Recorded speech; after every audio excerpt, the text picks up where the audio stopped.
나의 반석이신 여호와를 찬송하리로다. 그가 내 손을 가르쳐 싸우게 하시며 손가락을 가르쳐 전쟁하게 하시는도다. 여호와는 나의 사랑이시오 나의 요새이시오 나의 산성이시오 나를 건지시는 이시오 나의 방패이시니 내가 그에게 피하였고 그가 내 백성을 내게 복종하게 하셨나이다. 여호와여, 사람이 무엇이기에 주께서 그를 알아주시며 인생이 무엇이기에 그를 생각하시나이까. 사람은 헛것 같고 그의 날은 지나가는 그림자 같으니이다. 여호와여, 주의 하늘을 드리우고 강림하시며 산들에 접촉하사 연기를 내게 하소서. 번개를 번쩍이사 원수들을 흩으시며 주의 화살을 쏘아 그들을 무찌르소서. 위에서부터 주의 손을 펴사 나를 큰 물과 이방인의 손에서 구하여 건지소서. 그들의 입은 거짓을 말하며 그의 오른손은 거짓의 오른손이이다.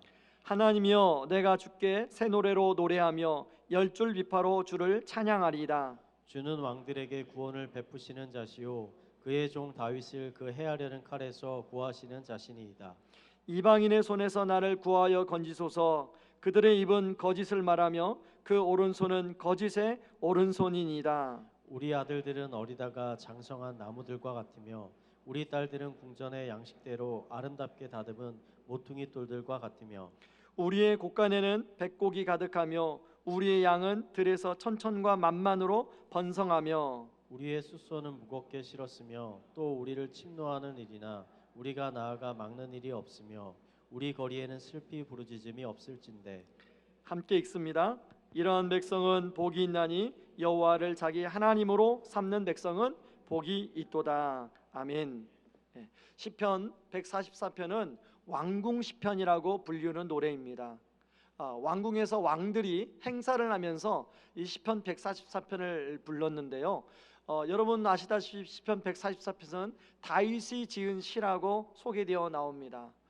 다윗이 지어서 후대의 사람들이 그런 행사 때마다 불렀던 노래인 것 같습니다. 여러분 시편 144편은 내용상으로 3연으로 나눌 수 있는데요. 여러분 스크린에 나온 것처럼 1절부터 4절까지는 감사와 찬송, 지금까지 인도해 주신 하나님의 은혜에 대한 감사, 그리고 5절부터 11절까지는 간구에 대한 이야기입니다. 현재 주어진 상황 속에서의 하나님 앞에 간구의 기도를 드리는 내용이 나오고요. 그리고 12절부터 15절까지는 소망에 대해서 나오는데 모든 백성을 향한 간절한 소망을 담고 있습니다. 특별히 12절부터 14절까지 나오는 내용은 그 축복이 나오는데요. 12절에는 자녀들의 축복, 그리고 13절부터 14절 상반절까지는 경제적인 축복, 14절 하반절은 평화의 축복을 이야기하고 있습니다. 우리 한번 제가 쉬운 성경으로 인용해 왔는데 한번 이 말씀을 같이 한번 읽어볼까요? 같이 한번 읽습니다. 그러면 우리의 젊은 아들들이 잘 자란 나무와 같이 될 것입니다. 우리의 딸들은 궁궐을 장식하기 위해 깎아 만든 기둥과 같이 될 것입니다. 우리 창고는 온갖 곡식으로 가득 찰 것입니다. 우리의 양떼는 수천 마리로 늘어날 것이며 들판의 양무리는 수만 마리가 될 것입니다. 우리의 소떼는 무거운 짐들을 끌 것입니다. 성벽이 무너진 일이 없을 것이며 포로로 끌려가는 일도 없을 것입니다. 거리에는 더 이상 고통스러운 울부짖음이 없을 것입니다. 여러분 12절부터 14절까지 나오는 이 자녀들을 향한 축복, 경제적인 축복, 그리고 평화의 축복은 모든 사람들이 간절히 원하는 축복들입니다. 여러분, 저는 오늘 예배에 참여한 모든 분들에게 이런 축복이 있기를 주님의 이름으로 축원합니다. 그런데요, 사실 이 세 가지는 많은 사람들이 원하는 것들이지만 이것이 쉽지 않다는 것, 현실 속에서는 이런 걸 누리며 살아가는 것이 쉽지 않다는 것을 우리가 너무나 잘 뼈저리게 알고 있습니다. 왜냐하면요, 계속되는 삶의 문제가 있기 때문에 그렇습니다. 이 문제가 끝나면 이 문제가 또 일어나서 나를 힘들게 하고, 이 문제가 잠잠해지면 또 다른 문제가 일어나서 우리를 힘들게 하는 것이, 그게 인생이라는 것입니다. 여러분 5절 11절에 보면 다윗이 이런 감사와 찬송을 한 다음에 자신이 지금 다윗이 현재 처해 있는 상황 속에서의 간구의 내용이 나오는데요, 특별히 7절에 보면 이렇게 나와요. 위에서부터 주의 손을 펴사 나를 큰 물과 이방인의 손에서 구하여 건지소서.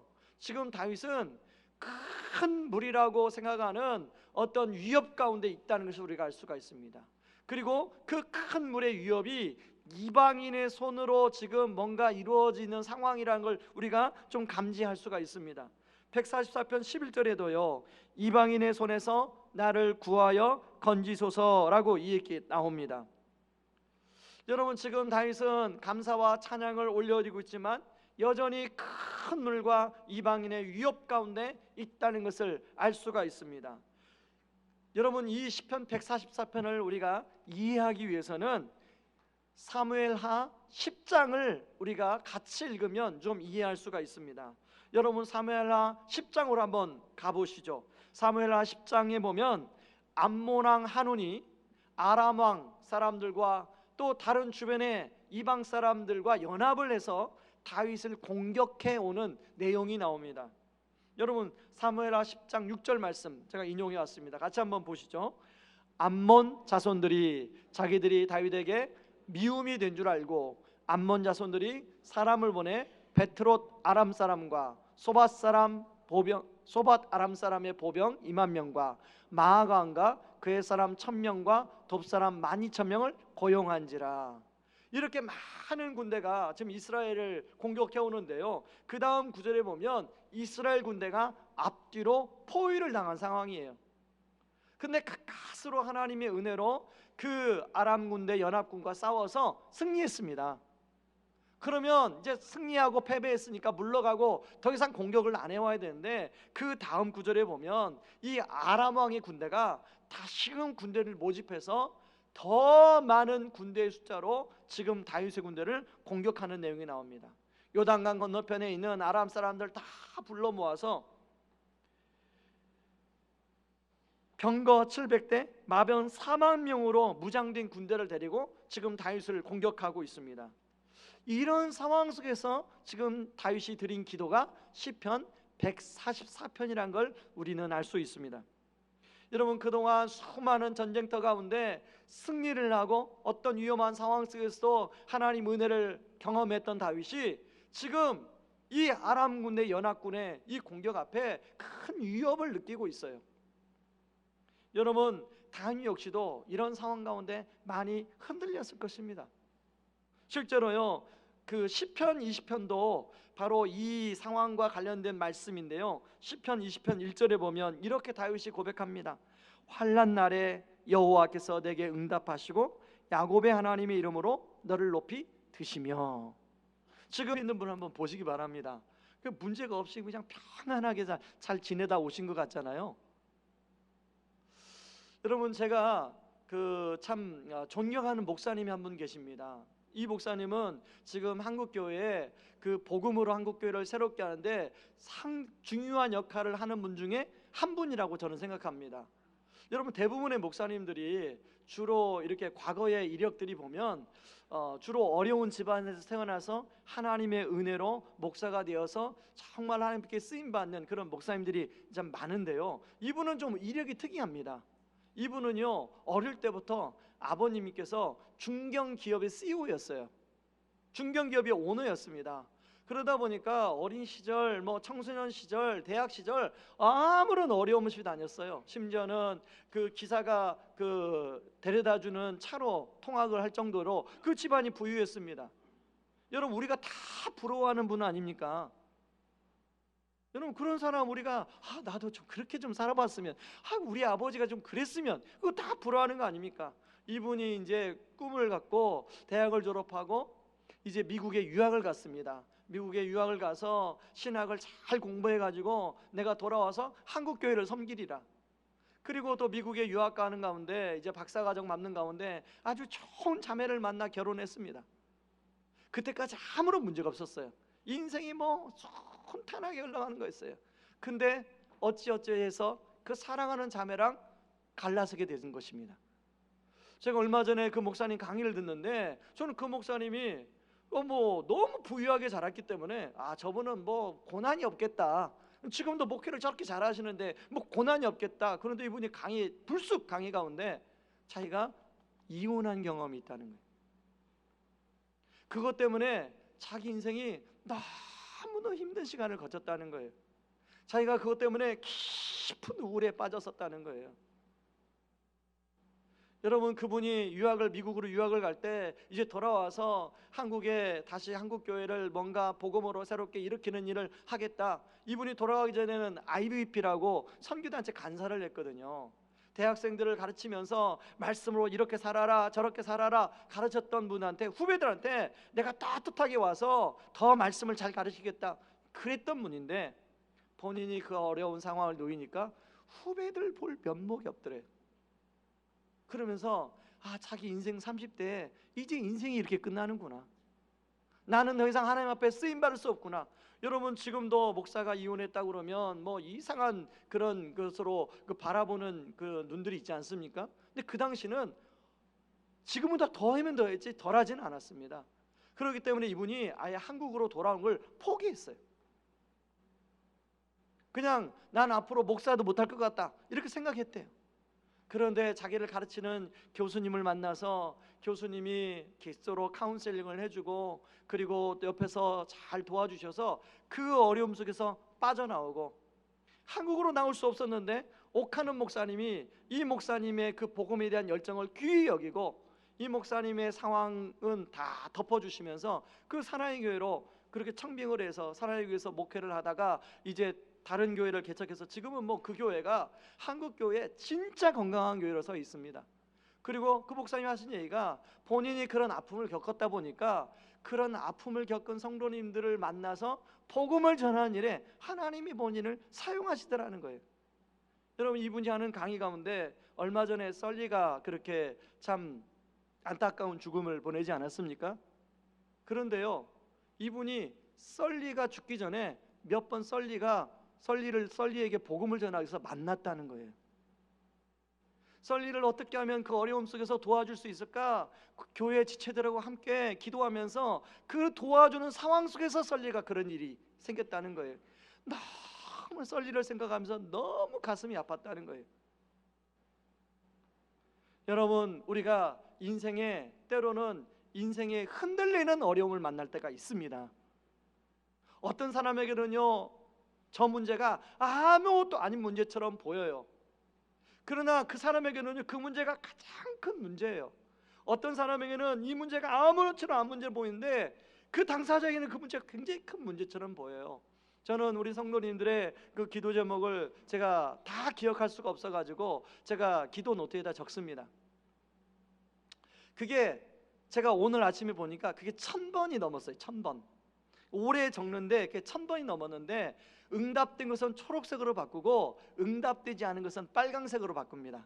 아주 제가 스스로 이 성도님은 정말로 중요한 지금 상황에 있어, 이 성도님은 진짜 어려운 상황에 있어 라고 생각하는 분들은 빨강색으로 제 나름대로 칩니다. 여러분, 옆에 있는 분이 빨강색 아닌 것 같죠? 여러분, 옆에 있는 분 다시 한번 보세요. 그분이 빨강색이세요.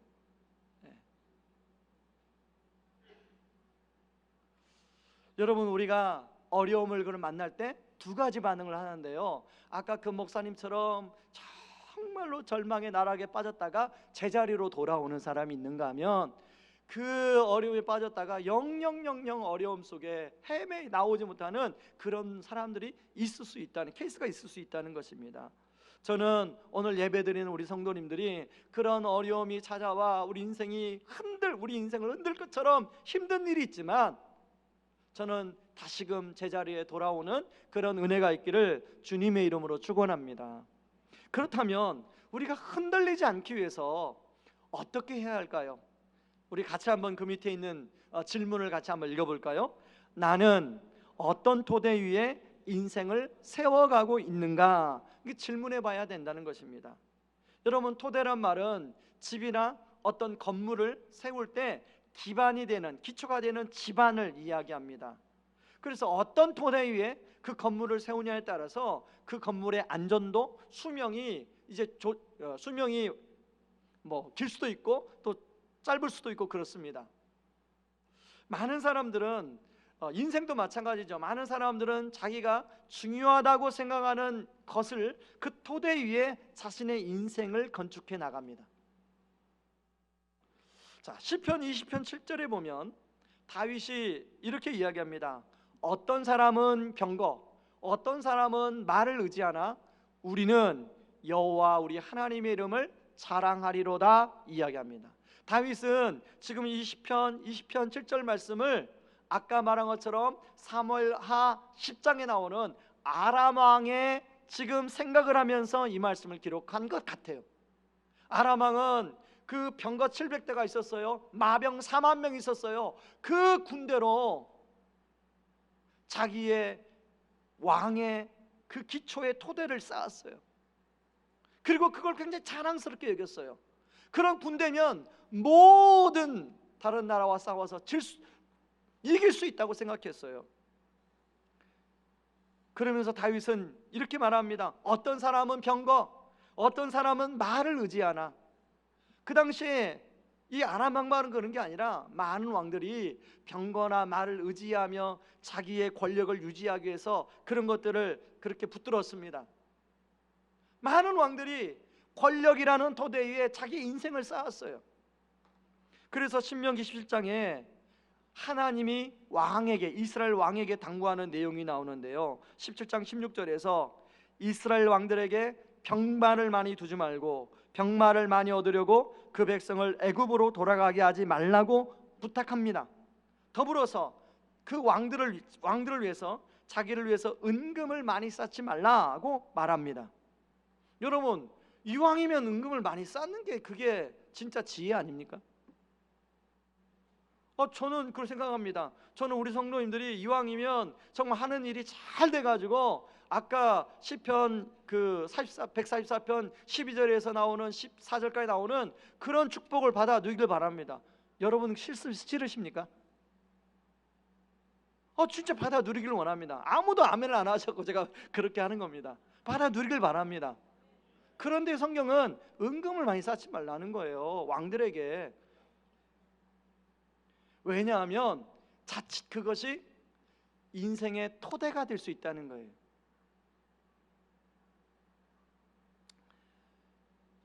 여러분, 하나님은요, 우리로 하여금 이 땅에 살아가도록 하나님이 좋은 선물들을 많이 주셨습니다. 예를 들면 돈, 우리가 살아가면서 정말로 필요한 것들입니다. 돈이 있으면 사람들을 잘 섬길 수도 있고 또 사람들에게 영향력을 행사할 수도 있습니다. 그리고 내가 하고 싶은 것들을 돈이 있으면 얼마든지 할 수 있고 또 더 자녀를 더 잘 교육할 수도 있고. 그래서 현대인들이 가장 많이 인생의 토대로 생각하는 것이 돈이 아닌가 생각합니다. 그런가 하면 자녀도 마찬가지입니다. 하나님이 선물로 주신 자녀는 보기만 해도 이쁩니다. 존재 자체로만 해도 사랑스럽습니다. 그래서 어떤 경우는 자녀를 자신의 인생의 토대로 여기며 살아가기도 합니다. 그런가 하면 안정된 사업장, 때로는 안정된 직장, 이것이 인생의 토대로 살아가기도 하고요. 어떤 분들은 본인이 가지고 있는 어떤 실력, 어떤 자격증, 이런 것들이 인생의 토대가 되기도 합니다. 자, 여러분, 우리의 삶이 아무런 문제가 없을 때는 그것들이 인생의 토대가 되는 것처럼 우리가 생각될 수 있습니다. 그러나 그런 것들이 상황이 바뀌고 환경이 바뀌면 그런 것들이 흔들리게 되어 있다는 거예요. 그런 것들을 인생의 토대로 삼게 되면 우리의 인생의 송두리째 우리 인생이 흔들리게 됩니다. 여러분, 이런 어려움에 놓이지 않기 위해서는 적어도 우리의 인생의 가장 기초, 가장 토대만큼은 어떤 어려움이 있어도 흔들리지 않는 것이어야 된다는 것입니다. 그래야 그 문제로 잠시 흔들리다가도 그 뿌리가 튼튼하기 때문에 우리를 그것이 붙잡아 줄 수 있는 것입니다. 저와 여러분은 무엇을 인생의 토대로 살아가고 있으십니까? 저와 여러분의 삶의 토대는 어디 위에 건축되어 가고 있으십니까? 여러분, 이사야 선지자는 이렇게 이야기합니다. 이사야 26장 4절 말씀 같이 한번 읽어봅니다. 너희는 여호와를 영원히 신뢰하라. 주 여호와는 영원한 반석이심이로다. 자, 이사야 44장 8절 말씀 더 한번 읽어봅니다. 나 외에 신이 있겠느냐? 과연 반석은 없나니 다른 신이 있음을 내가 알지 못하노라. 여러분, 그 당시 이스라엘 백성들은 다른 우상, 다른 신들을 반석으로 생각했어요. 그리고 그 당시 이스라엘 백성들은 다른 것을 자기의 토대로 생각했어요. 근데 지금 이사야가 뭐라고 얘기합니까? 다른 반석은 없다는 거예요. 다른 것은 토대가 될 수 없다는 거예요. 다윗은요, 수많은 전쟁을 치르면서 바로 이것을 실제로 경험한 사람입니다. 정말 여호와만이 흔들리지 않는 나의 반석이라는 것을 다윗은 경험했습니다. 그래서 1절 시작을 나의 반석이신 여호와를 찬송할지라. 여러분, 2절에 보면요, 이 반석이신 하나님을 여러 가지 이미지를 가지고 바꿔서 말하는데요, 우리 2절을 같이 한번 읽어보겠습니다. 같이 읽습니다. 여호와는 나의 사랑이시요 나의 요새이시요 나의 산성이시요 나를 건지시는 이시요 나의 방패이시니 내가 그에게 피하였고 그가 내 그 백성을 내게 복종하게 하셨나이다. 여러분, 여기에 저는 참 이상한 부분이 있어요. 반석이신 하나님을 예를 들면 요새, 산성, 나를 건지시는 자, 나의 방패, 참 이게 다 맞는데, 이 반석의 이미지가 맞는데 가장 앞에 나오는 말이 나의 사랑이시요. 이 좀 이미지가 잘 맞지 않아요. 여러분, 다윗은 그 사울 왕과 그리고 수많은 전쟁터를 다니면서 힘들었어요. 정말로 힘들었어요. 힘 안 들었다면 거짓말일 거예요. 죽도록 힘들었어요. 그런데 그 가운데 다윗이 얻은 것이 있다면 다윗은 하나님과 연인 관계가 뭔지를 알았어요. 하나님과의 친밀함으로 들어가는 것이 뭔지 알았어요. 그래서 다윗은 가장 먼저 뭐라고 고백해요? 하나님은 나의 사랑이시요. 여러분, 반석이신 하나님, 영원히 흔들리지 않는 하나님이 마치 가장 가까운 연인처럼 나의 사랑이라고 고백할 수 있는 관계, 그게 바로 다윗과 하나님과의 관계였어요. 여러분, 삶이 힘드십니까? 여러분의 삶이 어떤 문제로 정말로 힘든 시간을 보내고 계십니까? 저를 비롯하여 다 그런 시간들을 지금 보내는 분도 있고 다음에 보내는 분도 있고 그 전에 보내는 분도 있을 거예요.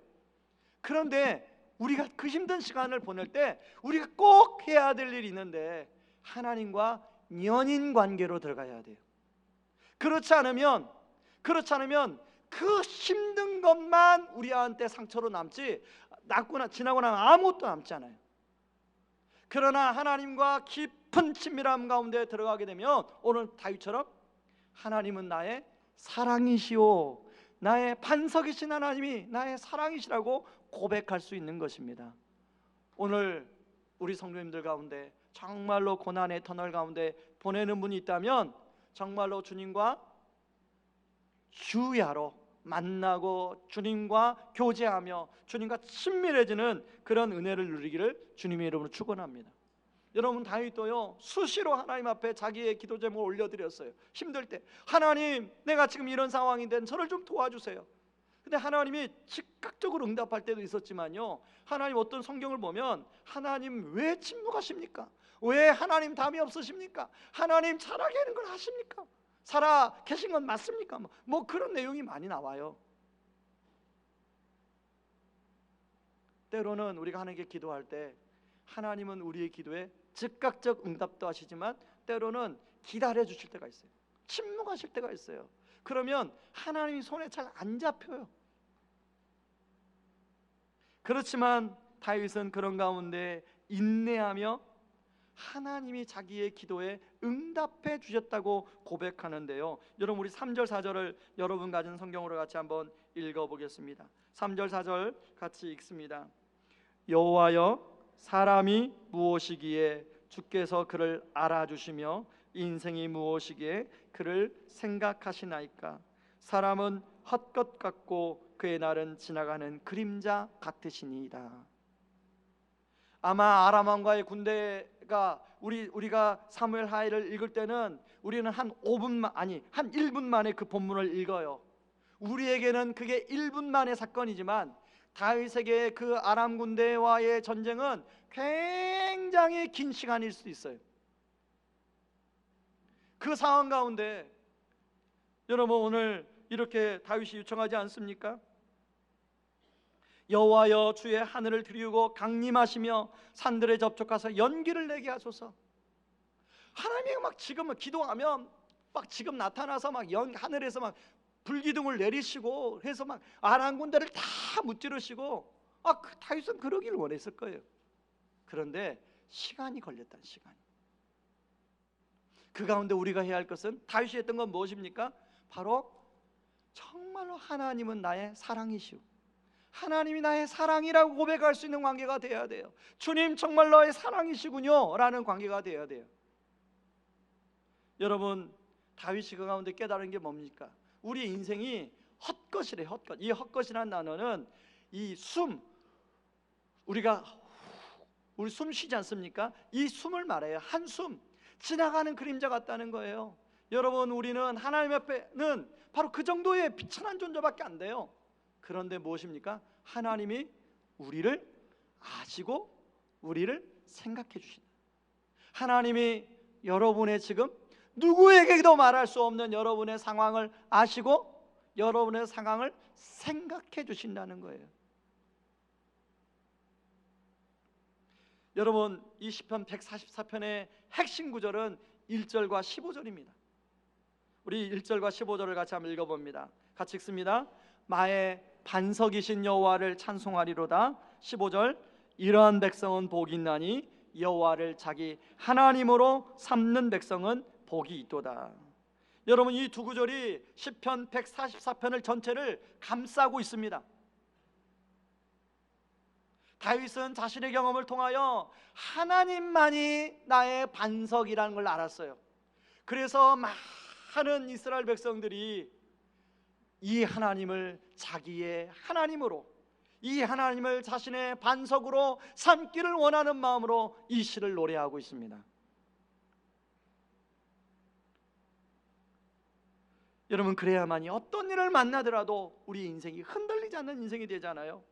그래서 시편 60편 6절에서는 이렇게 찬양합니다. 오직 그만이 나의 반석이시요 나의 구원이시요 나의 요새시니 내가 흔들리지 아니하리로다. 여러분 지금 흔들리는 분이 계십니까? 바로 그 반석이신 그 주님 앞에 나아가 주님과 교제하시기 바랍니다. 여러분의 성경이 아무런 흔적이 없다면 여러분 지금 고난 가운데 있는 게 아닙니다.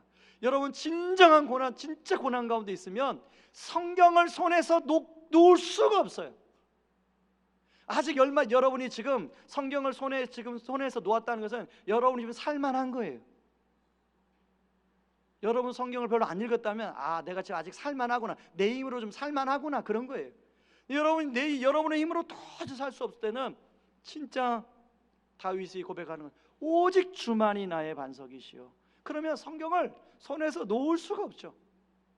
여러분 성경을 손에서 놓지 않으면 성경이 어떻게 되냐면 이 성경이 흰색이 아니에요. 계속 손에 붙잡고 있으니까 흰색이 될 수가 없어요. 손때가 묻어가지고 성경이 덕지덕지해요. 어떤 분들은 막 10년, 20년 성경을 사용하는데요. 물론 그것도 좋습니다. 그런데요, 때로는 1년 만에 우리가 성경이 그렇게 되면 얼마나 좋을까요? 저는 여러분들이 1년 만에 여러분 가지고 있는 성경이 너무 덕지덕지해갖고 또 1년 만에 바꾸는 그런 은혜가 있길 바랍니다. 아멘을 안 하시네. 그런데 성경만 덕지덕지되는 게 아니라 성경은 덕지덕지되지만 저와 여러분의 영혼만큼은 풍성할 겁니다. 여러분 구약의 하나님은 여전히 그 당시 사람들에게 멀리 있는 하나님이었어요. 구약의 하나님은 반석이라고 이야기하지만 일반 사람들이 접근할 수 없는 하나님이었어요. 그렇기 때문에 하나님이 신약에 와서 그 반석이신 하나님이 신약에 와서 이 땅으로 오셔가지고 저와 여러분의 인생의 머릿돌로 오십니다. 여러분 사도행전 4장 11절을 같이 한번 읽어보겠습니다. 같이 읽습니다. 이 예수는 너의 건축자들의 버린 돌로서 집 모퉁이의 머릿돌이 되었느니라. 저는 일부 예배 끝나고 이 성경 구절로 계속 기도하는데요, 이 성경 구절이 은혜가 되더라고요. 은혜가. 왜냐하면 여러분, 예수님이 그 반석이신 그 예수님이 그냥 하나님 나라에 계시면 사람들한테 굳이 버림받지 않아도 되잖아요. 그런 경험 하지 않아도 되잖아요. 여러분, 사람에게 우리가 누군가에게 버림당함을 당하는 것만큼 진짜 마음 아픈 게 없거든요. 안 그렇습니까? 그런데 하나님이신 그분이 인간 사회에, 인간 세상에 내려와서 그 인간들에게, 죄 많은 인간들에게 머릿돌로 오셨는데 버림당할 각오를 하고 오셨다는 거예요. 그게 은혜가 되는 거예요. 일부 예배 끝나고 기도하는데 그 일부 때는 제가 이 설교를, 이 내용을 얘기 못했습니다. 그걸 생각하는데 은혜가 되는 거예요. 우리 하나님이 버림당할 각오를 하고 이 땅에 오셨구나. 버림당할 각오를 하고 저의 인생에, 여러분의 인생에 머릿돌로 오셨구나.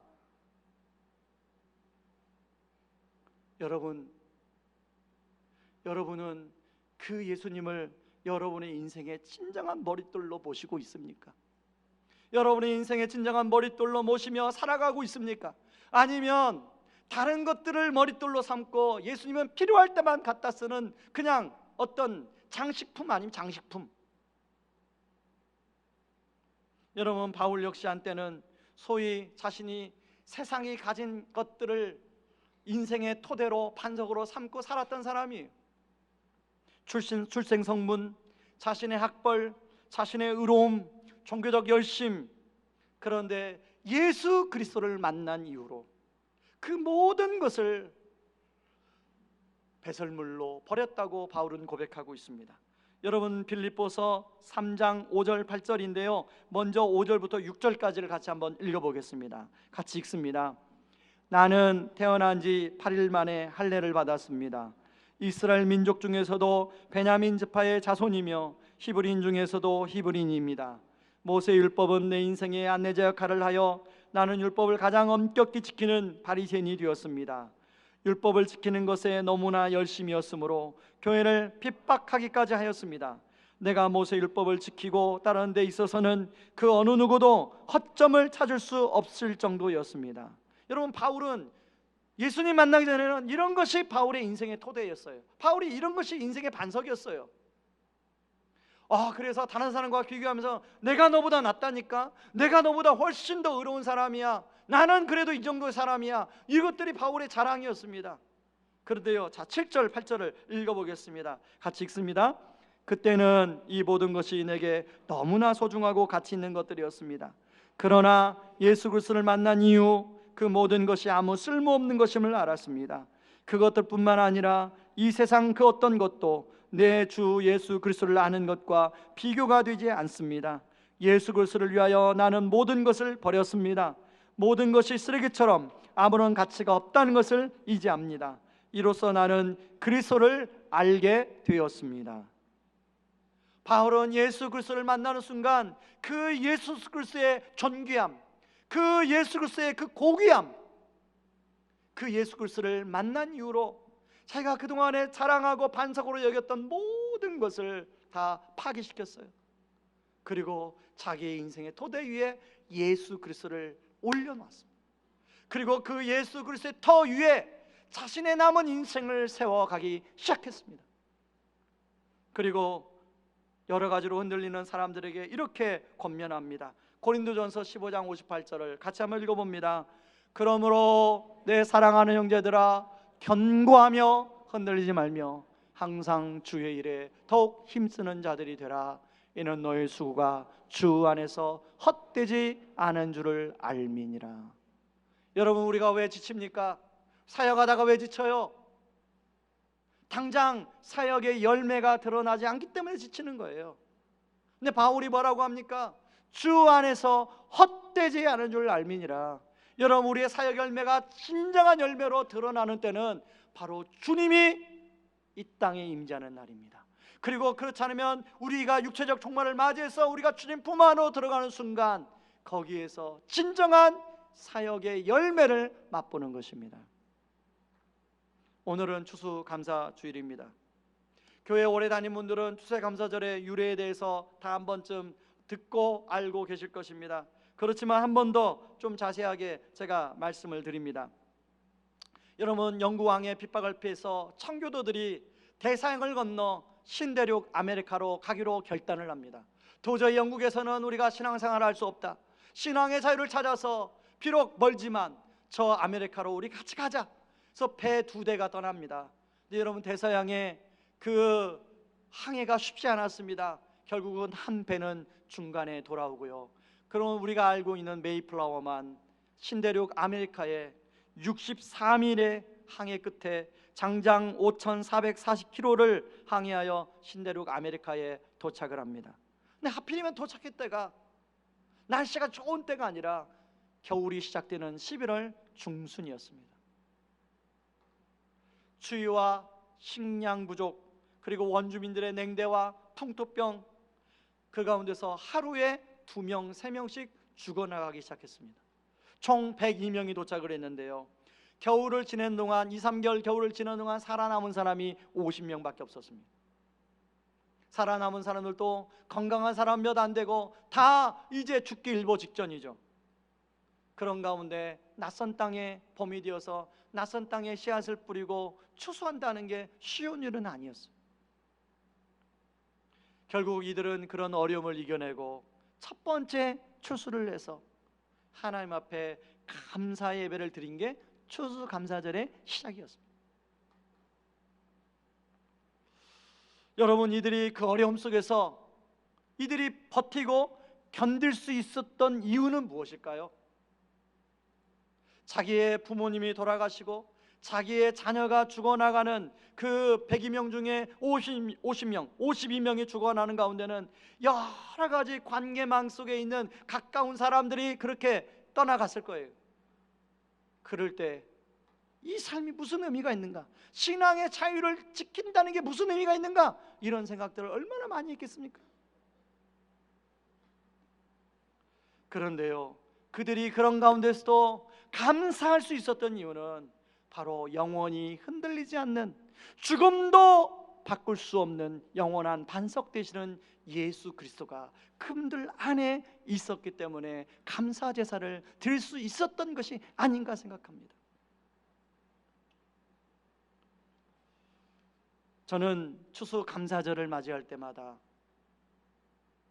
하나님이 우리에게 1년 동안 베풀어 주신 것에 대한 감사하는 것도 생각나지만 더불어서 하나님 왜이십니까? 지금도 여전히 내 기도에 응답하지 않으십니까? 라고 퀘스천 마크를 던지는 많은 성도님들이 이곳에 있다고는 생각을 동시에 하게 됩니다. 여러분, 그렇다면 하나님, 그분들에게 추수감사절은 어떤 의미가 있어야 됩니까? 하나님, 그분들은 감사할 수가 없습니다. 감사가 나올 수가 없습니다. 그런 가운데 그분들에게 이 추수감사절은 무슨 의미가 있으십니까? 여러분, 바로 그분들에게 영원히 변하지 않는 반석 되시는 예수 그리스도, 흔들리지 않는 우리의 머릿들 되시는 예수 그리스도, 그분이 우리의 감사 제목 되기를 주님의 이름으로 축원합니다.